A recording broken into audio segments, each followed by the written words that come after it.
just seems like it's time to give back. We enjoy working with our hands and being creative, and this really has fit that desire that we've had. The thing that I like the most about HistoriCorp is they're very good at involving everybody, all of the volunteers, no matter what their experience is.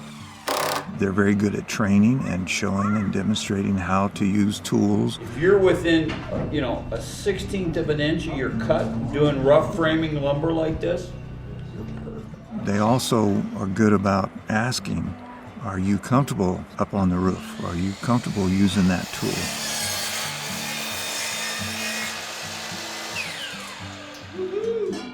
So many of these old buildings are just, in my opinion, beyond repair. But when you start taking them apart piece by piece and then reassembling and repairing, that's really satisfying and enjoyable. And that's the day. For us, this has been the perfect fit.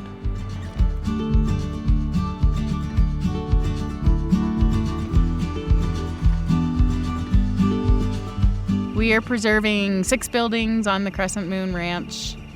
We're actually restoring the water wheel on the wheelhouse. Last year we put a cedar shake roof on that one. A tree fell on the packing shed, so we're rebuilding the roof framing for that. We didn't get around to that last year. And then we're doing siding restoration on the hay barn, and then we'll also be doing the weathering treatment to all the new wood that we use so it blends in a little bit more.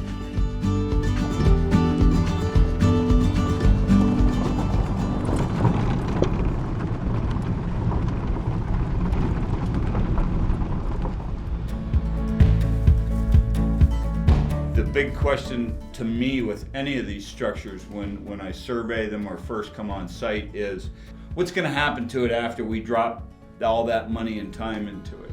Because if you're not using these structures after we do these things to them, it doesn't take long before they go right back to the condition they were in.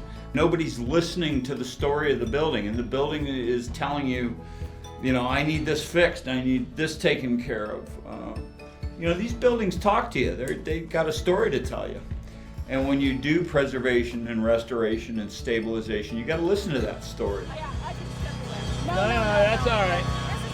Huge sense of pride, knowing that we did this, that a team did it. It's not necessarily that I lead it or anything. It's, I love standing back and watching the volunteers. As soon as in day 1 and day 2, you give them the confidence to go forward.